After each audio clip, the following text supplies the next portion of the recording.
I feel the spirit moving in me. I feel the spirit moving in me.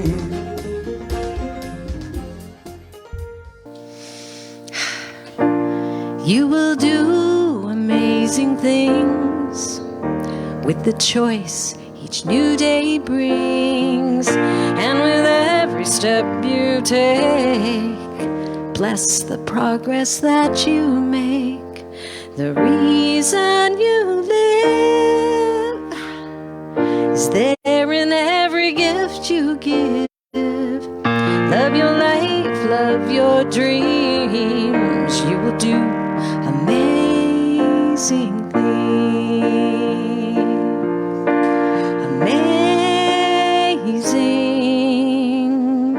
amazing. You will do amazing things. Amazing, amazing. You will do amazing things. Oh, the places you will go and the people you will know. Don't worry when or where or how. You don't need to know that now. You're on the right track. No need to look ahead or back. Just enjoy what this day brings. You will do amazing things. You don't have to work it out. Just stay in the here and now. Let your mind rest a little while. Sometimes deepest answers come when you're out there having fun. So close your eyes, take a breath and smile. Amazing, amazing. You will do amazing things. Amazing, amazing. You will do amazing things.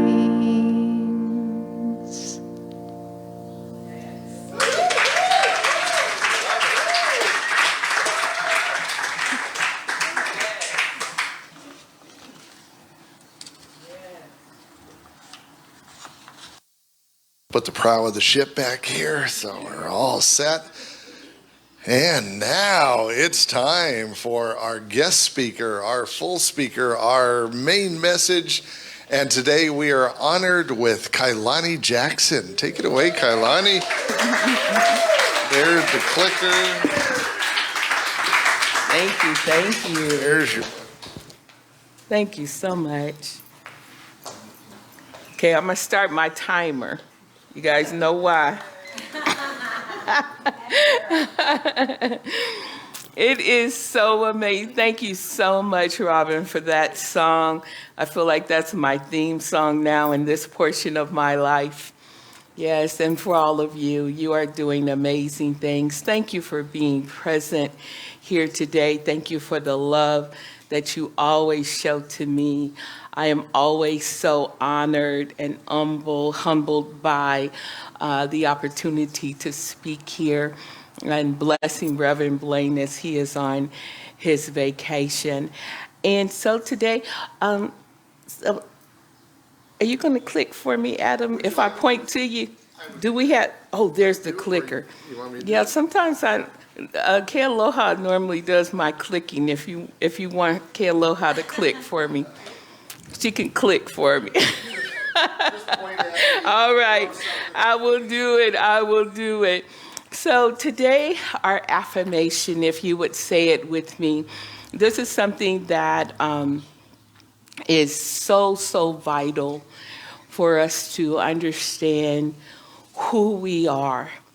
Everything flows from who we are and then why we're here.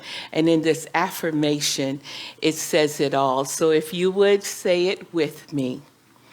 In the divine, I live and move and have my being.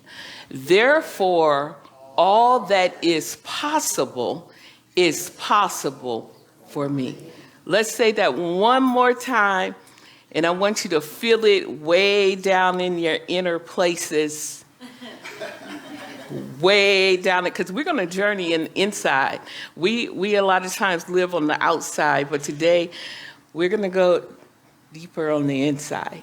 So, in the divine, I live and move and have my being.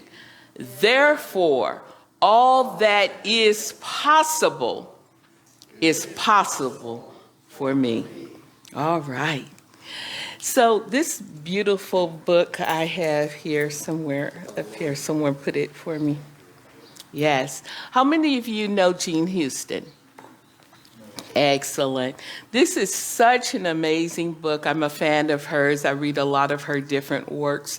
She is a mystic who gets down in the deep places.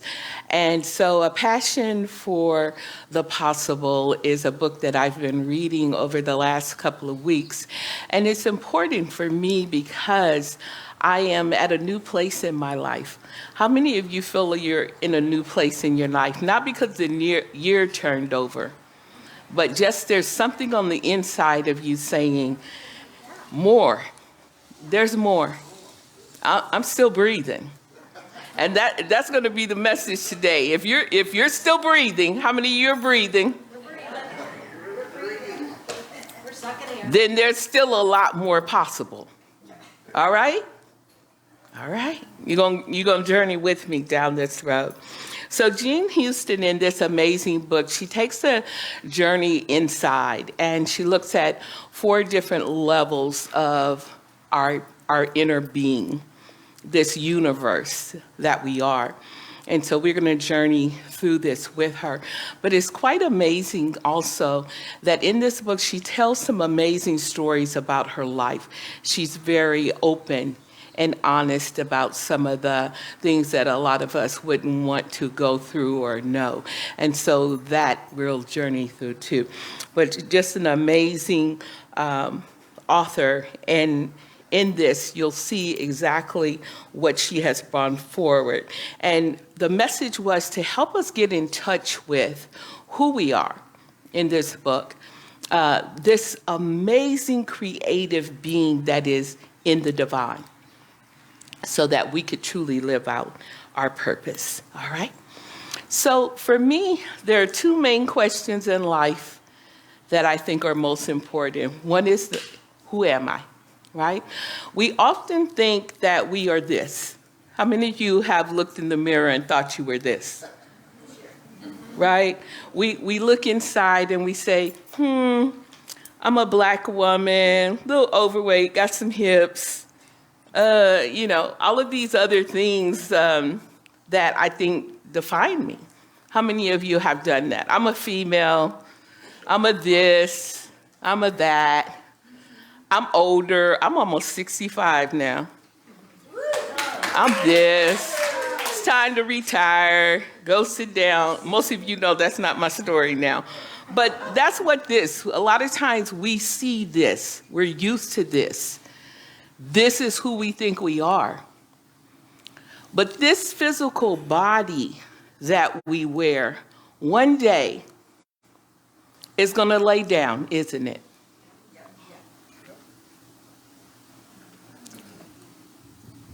This thing, this beautiful thing, I now see it as beautiful. All of you know my process of coming to see beautiful. This is one day going to rest. It's going to rest in the earth. But this which I am, this which loves you and holds you and speaks to you and greets you and challenges you and lets you see and know, as I see you, that you are the divine, that you are the God seed, that you are the miracle, that you are what this world has been waiting for. You are that.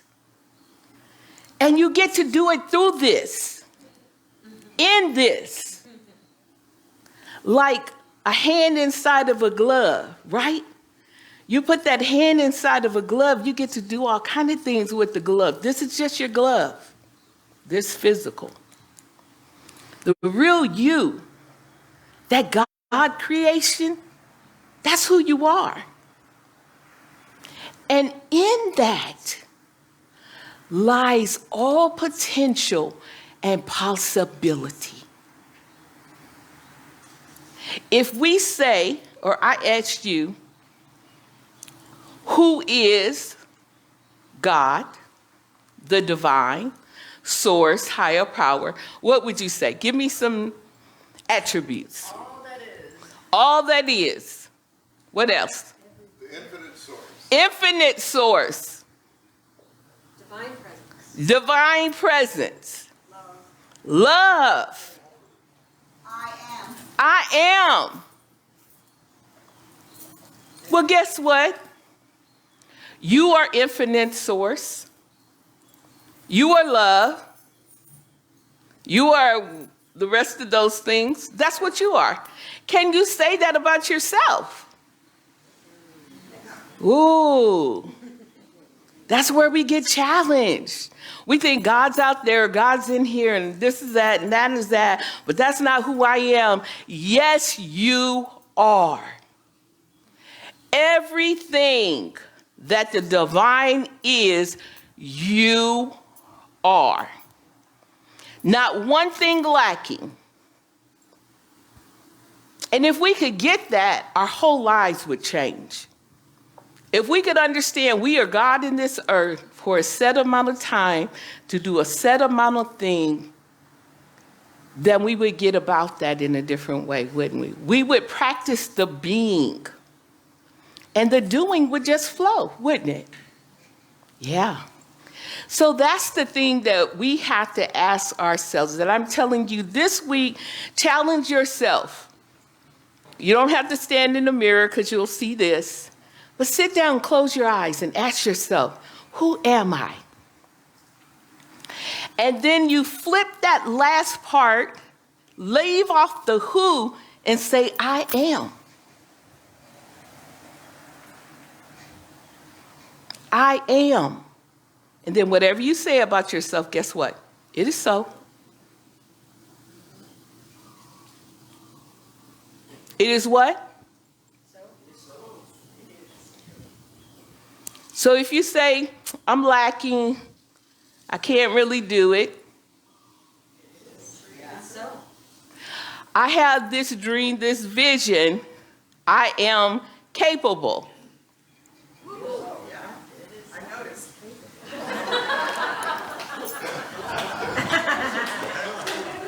Oh, yes. Thank you. Yes. Whatever we say. So that is our first way we have to shake ourselves up and shake off this thinking of what the world has told us we were, what our parents told us, what kids in school told us, what education told us, what being in a certain group told us, or being at a certain church taught us, or whatever. We've got to shake free of all the lies, misconceptions, all the stories, and say, this is who I am.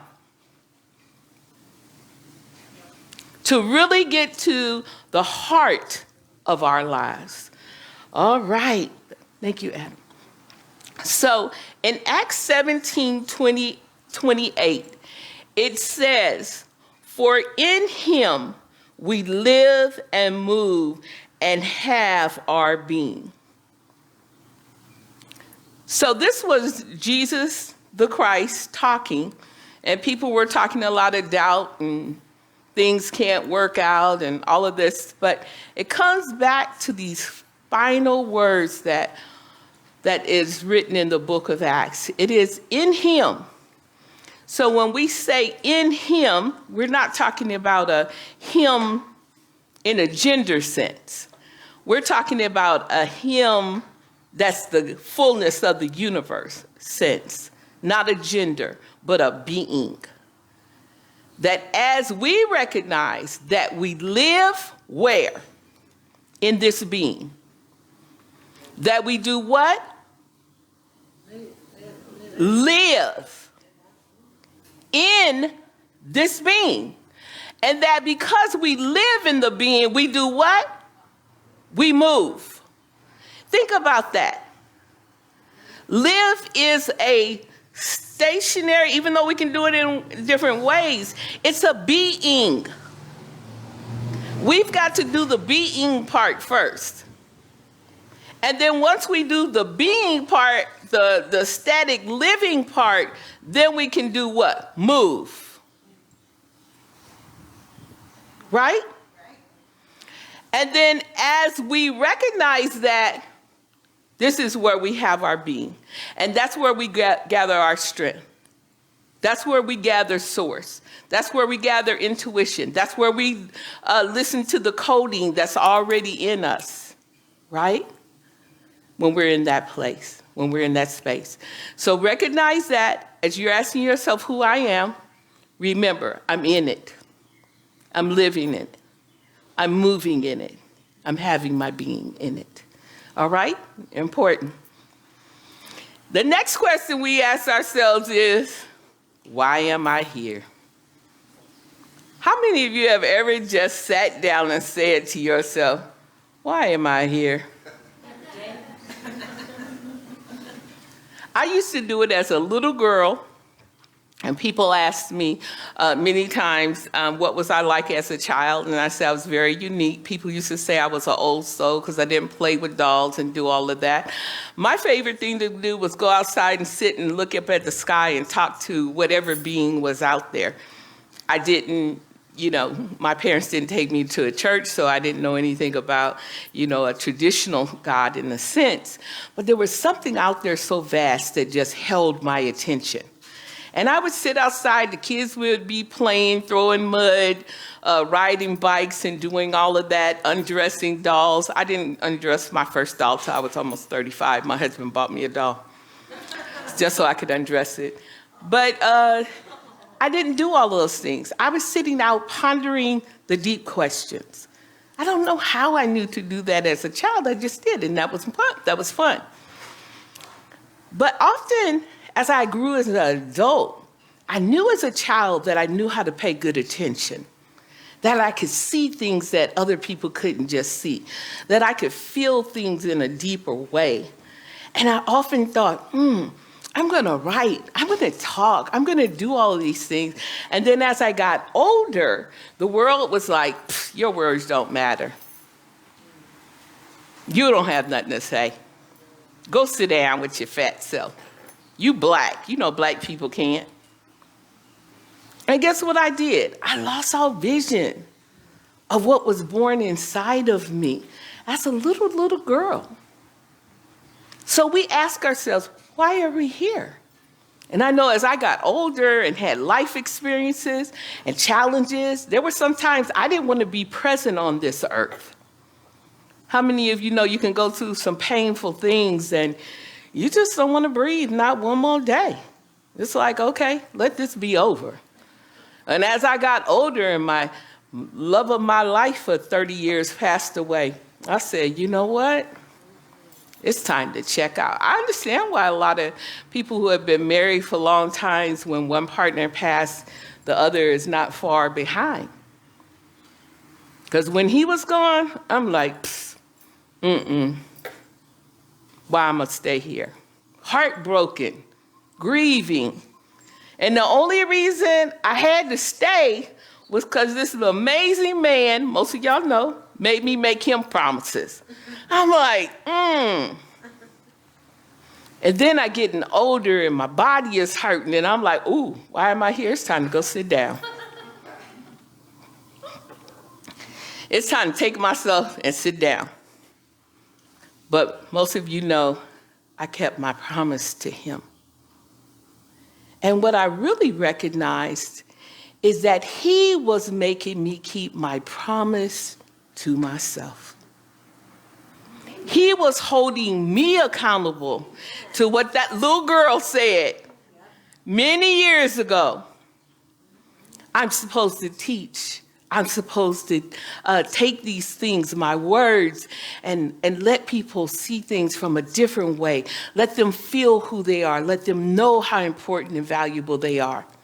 He made me keep my promise to that little girl. He made me keep my promise to that 17-year-old me that graduated from high school, that didn't want anything else. I didn't want to get married, didn't want to have kids, didn't want to do anything but get my PhD in psychology. How many of you know that? My first semester in college, because of all of the core beliefs of my own, getting hooked up with somebody, and then getting pregnant, and having to now raise a child and put my dreams to the side. I did that for a lot of years, tried to go back a couple of times, and never worked.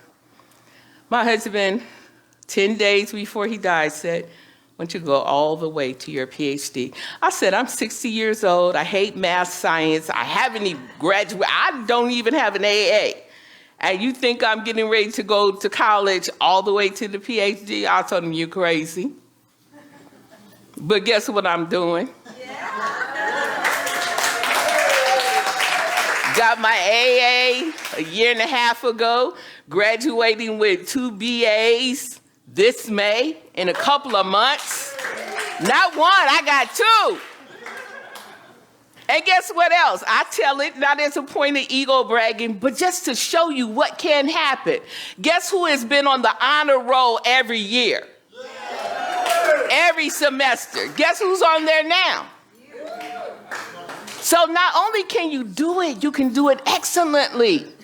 Who's getting ready to start that PhD program in the fall?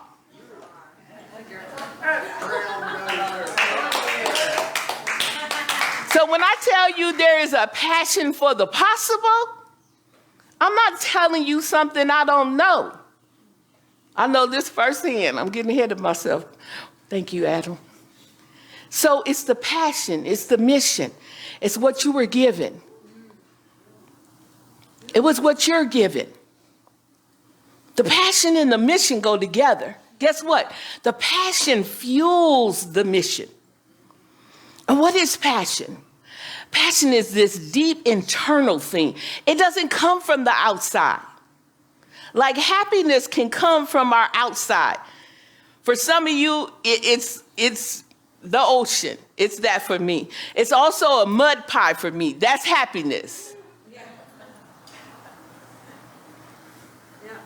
That's something that comes from the outside. My passion comes from the inside. Guess where it comes from? In him, I live, move, and have my being. That's where my passion comes from. Passion fuels your mission. So if you ask yourself, what's my mission? Because first it's to be the I am part, is your being here as God in the earth. That's the first thing we got to get clear about. But when we get clear about that, the next thing is, why am I here? How many of you are God in hiding?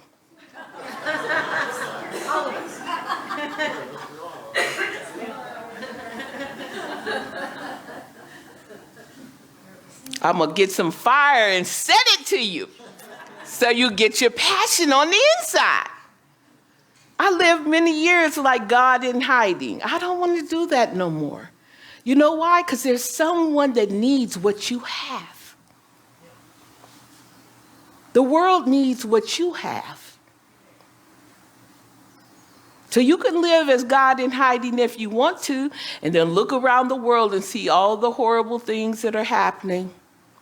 All the ways that you know you could step up and make a difference, and you just keep clicking the TV channel going, ain't that a shame? When you've been called to help make it better. All right, that passion and that mission. How many of you remember Mission Impossible?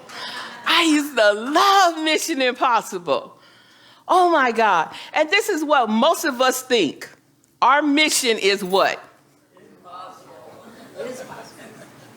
We used to think, okay, this is what I'm going to do, and we started out good, and we had some failures. We went, this is impossible.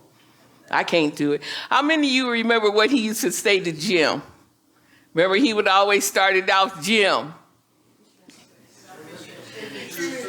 If you choose to accept it. That's right. Right? It would be a what? If you choose to what? So when the divine is asking you and setting this mission that seems like it's impossible before you, if you what? Choose to accept it. Then he would go on to say the message will self-destruct and all of that in 5 seconds. And if you or your team get caught or killed, we'll disavow that we know you. That's not God. That is the mission of this world. Because when you start off with the world, your friends and everyone else there, okay, we can do this, we can do this. And then guess what? If things don't go well, they drop you.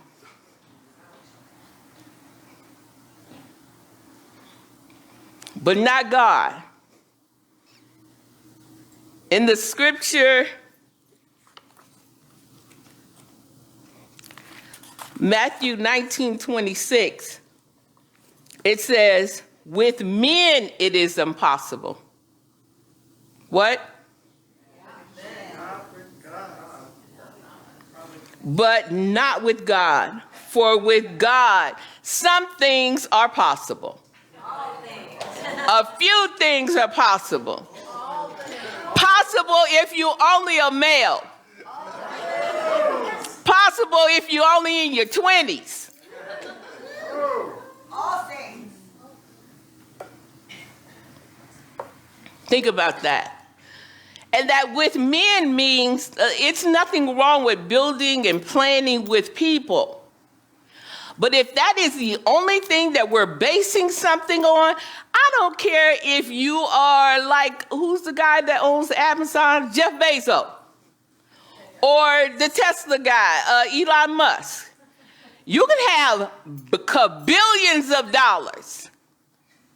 Guess what them billions of dollars do for you? Nothing. When you are sitting in your being, money doesn't make the being part okay. I can tell you firsthand.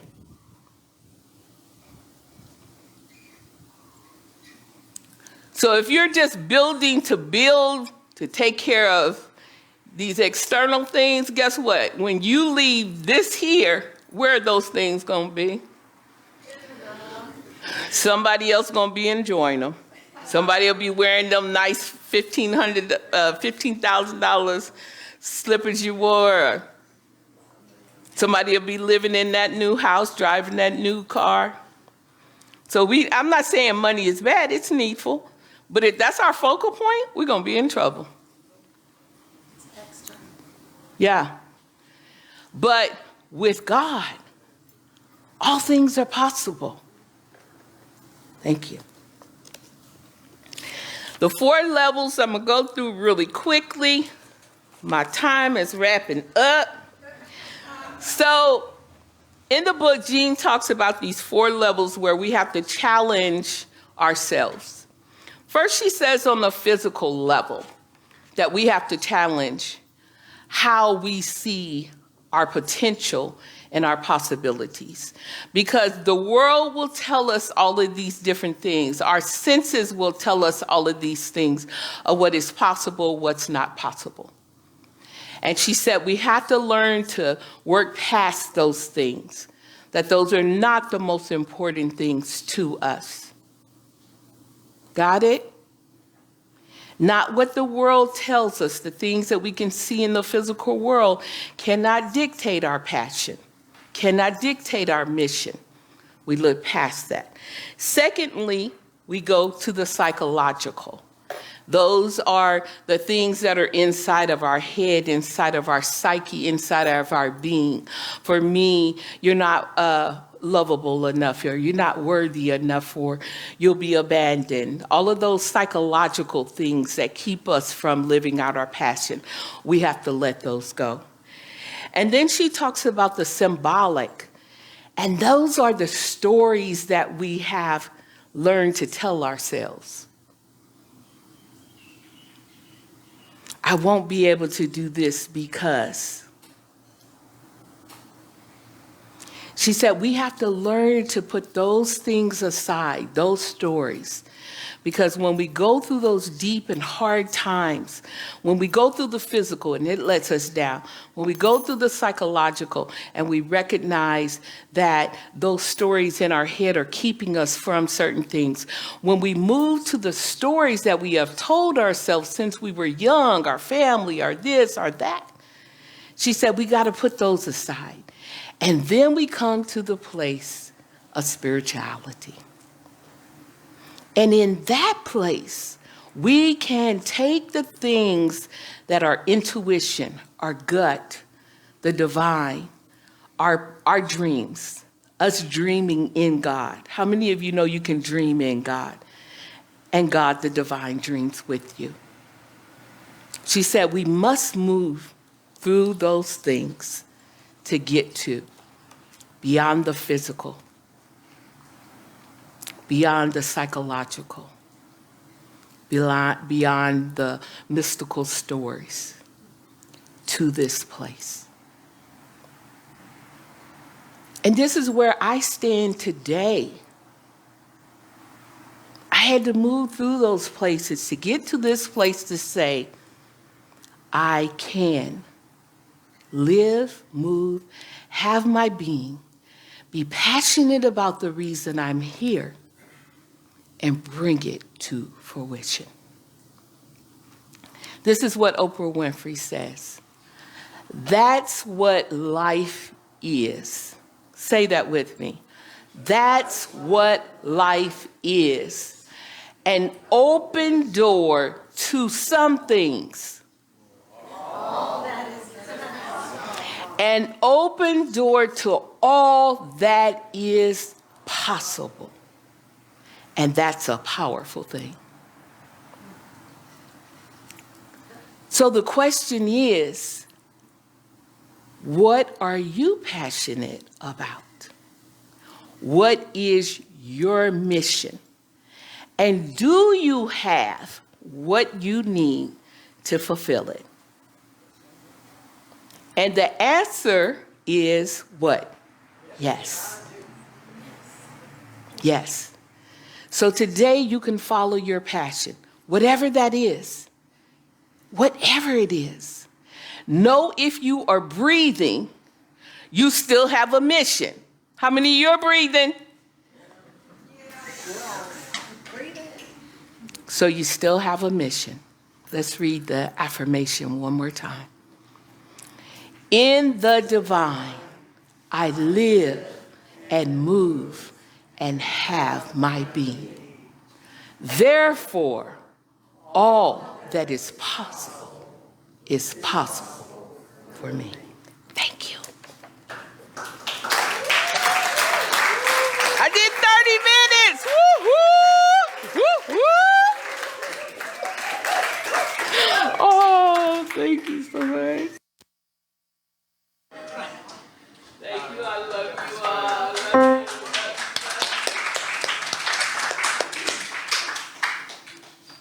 Okay. Okay, Lonnie, you rock.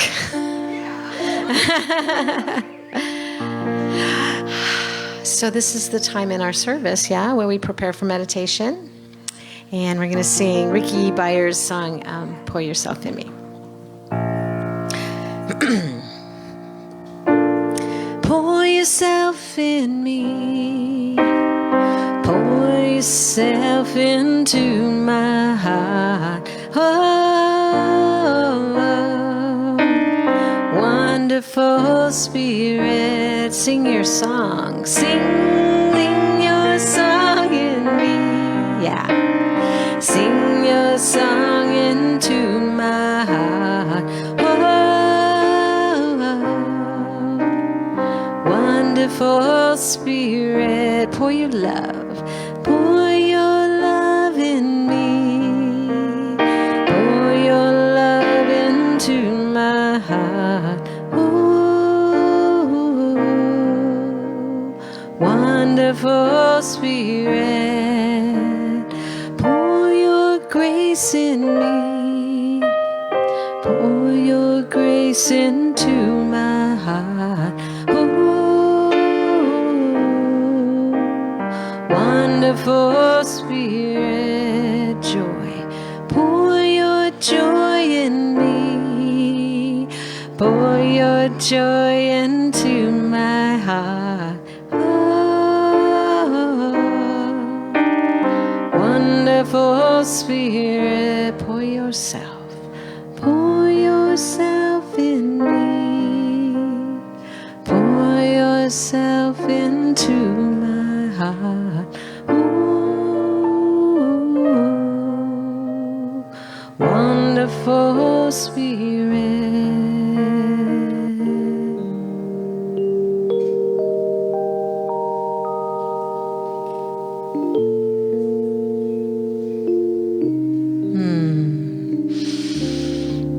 Let's breathe.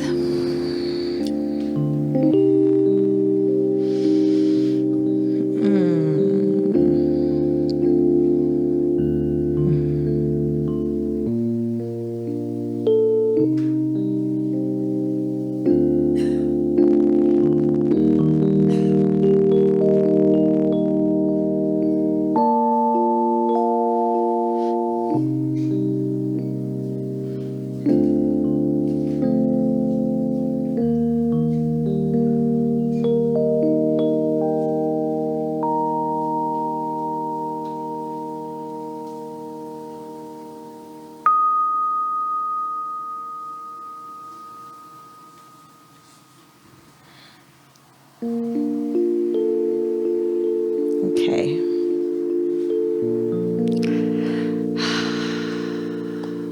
We're going to switch gears a little bit, coming out of our meditation. We're going to get goofy a little bit. All right.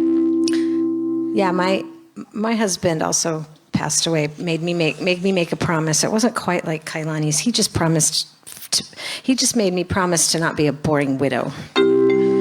So I'm working on that. Okay. Okay, so this is a call and response. Everybody okay out there? Feeling good? Feeling relaxed? Okay. Okay. So the first part of it, I sing, you repeat, and then that last line. So it goes like that. You'll get it. It goes like this. I do believe I will receive. I just have to know. And then we all sing, and then declare it to be so with an open mind. Just at a time. And if it serves my highest good, then it will be mine. That's it. All right, now let's sing it like we mean it. Here we go. I do believe I receive. I just and then declare it to be so open mind and just a little bit of time. And if it serves my highest good, then it will be mine. One last time, just to really make it sink in. I will receive. I just have to know. And then declare it to be so with an open mind. What key are we in? And at a time. If it serves my good, then it will be mine. That was really weird. We started in one key, we ended in another, but you know.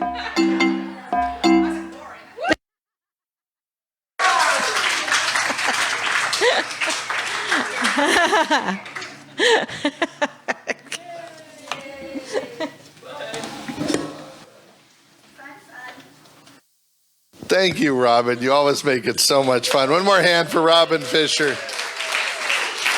Keeping us going here. Okay, so let's see.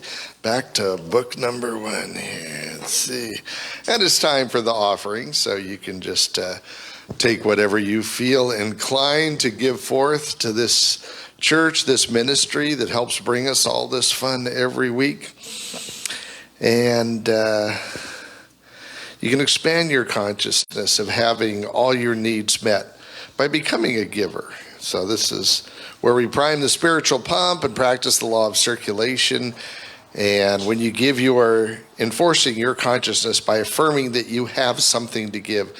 When you believe and know that you have something, then more comes to you. And there's lots of ways that you can give to us. We're going to be passing the basket in a minute. You can donate to Unity on Maui through the website.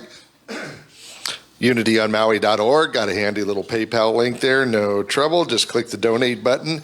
If you're old school and want to mail us a check, we're still good with that, and address is up there and on our website.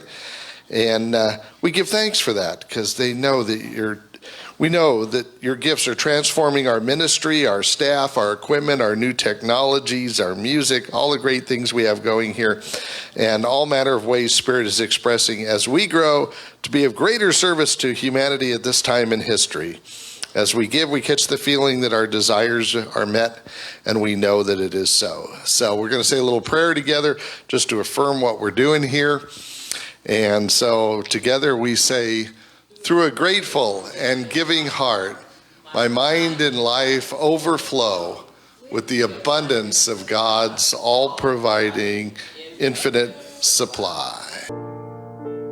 We're so grateful to receive these gifts. We accept them knowing that it is a generous donation from the heart. It's giving part of ourselves to another part of ourselves. And so we just appreciate that we are abundant, that we're capable of this, and as the church, we gratefully receive your blessings, and we turn around and give them forth to do more good and more kindness and more expression on the planet. So thank you, and it is good, it is great, and it is groovy. So there.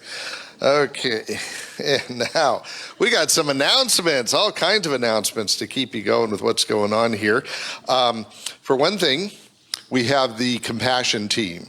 And this is people that go out in the community, they visit people, they bring flowers, provide rides, just generally helping people out, being a good human being and helping out other people. It feels good in your own heart, and it really brings light to someone else's day. So if you're interested in participating in that, the information's right here on the slide.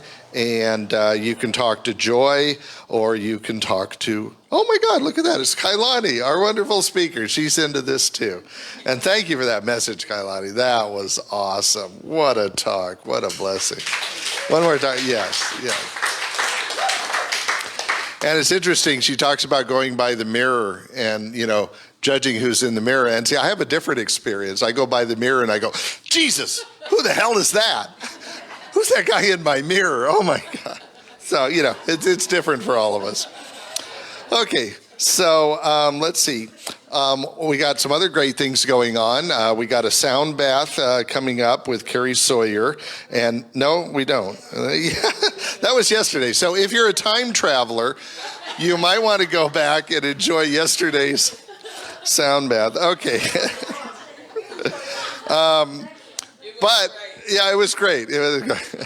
I knew that. And we do have meditation on Thursday, so that's every Thursday. So I know that one's going to come around again. So that's here at Unity Church, and that's from 12 to 12:30. So nice half-hour meditation Thursdays. And last week and this next Thursday, there it is. It's going to be led by someone. Ke Aloha. Okay, good. There we go. There was a blank here. Didn't know quite who to put in there. Okay, now, next Sunday, we've got a real treat for you. Be sure and come or tune in online. It's going to be another great talk. We're going to have some fun here because Reverend Blaine's still out of town. The 5 prayer chaplains are going to do a tag team message. And since there's 5 of us, it seemed perfect to do the 5-step prayer. So we pray a little differently around here. You know, a lot of us were raised with the Santa God in the sky, and that if we prayed just right, you know, maybe God would do us a solid. And we believe a little differently in this kind of thing. And in the Centers for Spiritual Living, they call it spiritual mind treatment. Here in Unity, we call it a 5-step prayer. So next week's talk is going to be Prayer 2.0. It works. It's a different kind of consciousness. So instead of, I think of God, the infinite source, like a giant river, like the Mississippi, okay? It's a giant flow that's going in a direction. And the old school method was, well, if I pray right, just right, God will send that mighty river a different direction. And that seemed a lot to ask of God. So what we do in our church is we pray to understand that flow. How can I have a greater awareness of that beautiful infinite flow? How can I see what's really going on with it? How can I see all the blessings of that flow? How can I ride it or surf it or catch an eddy or have it participate with that flow to make it all work for me? So that's what we're going to be talking about next week. So I'm really looking forward to that. And we've got a couple more things going on. We've got the flowers up here, and you can bring flowers if you'd like to have up here on the altar for any blessing. And Mike's going to come up and tell us what the flowers are this week, and also let us know about another exciting event coming up. So Mike Fleener, you can, where are we going? Aloha. Thanks for listening and taking the time. It's awesome. I appreciate it. First off, we do many of these spiritual Get Found activities, and one of them I've coordinated also with Friends of Haleakala. For those of you who are not familiar with Friends of Haleakala, it's an organization that's been going on for 20 plus years. A group of people do volunteer service weekend groups, and it is work service. It's in the Haleakala National Forest, in the crater, and down in Kipahulu. For more information on going to one of those, you can contact me. We do have one coming up in Kipahulu just right here this month. So if you're interested in that, if that's your passion, one of my passions, I believe, is to serve. And one of the ways I love to serve through my passion is I love to go and clean up Haleakala. So if that matches with your passion, come join us. And we have some people already volunteered, and we're really glad that they're coming along. So that is that. And now I want to talk about these absolutely lovely, beautiful flowers I brought today. I realize that I'm probably going to go down in the annals of Unity as bringing the ugliest flowers ever. Thank you very much. There's a story behind these ugly flowers, and so I will start. Yesterday, my friend asked me to do some weeding. When I was a young boy, I hated pulling weeds. Worst work ever.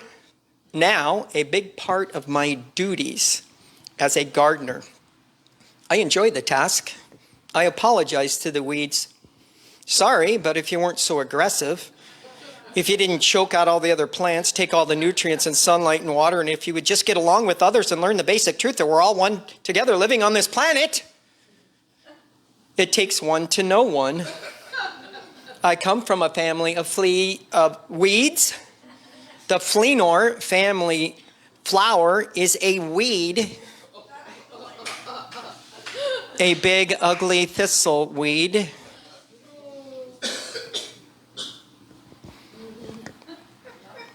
Let's see. Yep. Let's see. Big. Yeah. It is a weed. Ugly. Plenty of thorns and stickers. Gangly looking. Hard to remove. Roots run deep. You have to pull it out at the base. You will still most likely get pricked, as my thumb is still sore from such a prick. I was removing these weeds yesterday, and I noticed all the other weeds around it were strong, well-rooted, hard to remove. Then I noticed a beautiful flower hitting sheltered, growing among them. I left it there. These thistles seemed as if they were protectors of the garden of mostly weeds and few flowers. They were the stronghold. They kept everyone going. No judgment, just acceptance. Then I noticed an old dying thistle next to a family of strong ones. He still had flowers. Yes, I said flowers. This weed, thistle, flowers, beautiful purple flowers amongst the ugly thorny leaves and stem. It's a beautiful weed, just like my dad, a little beauty amongst a lot of ugly. He died on the 11th of this month at the age of 102 and 13 days, 9 kids, 11 grandchildren, 19 great-grandchildren, 2 great-great-grandchildren, twin boys, 13 now, one of them his namesake. This is his legacy. As a child, I was teased about my family flower being a weed. I was confused because it flowered. Is it a weed or a flower? My dad said, it all depends on your perspective. That was the beginning of learning a lesson that took 50 years to develop about the power of perspective. No judgment, just acceptance. God bless you, Dad.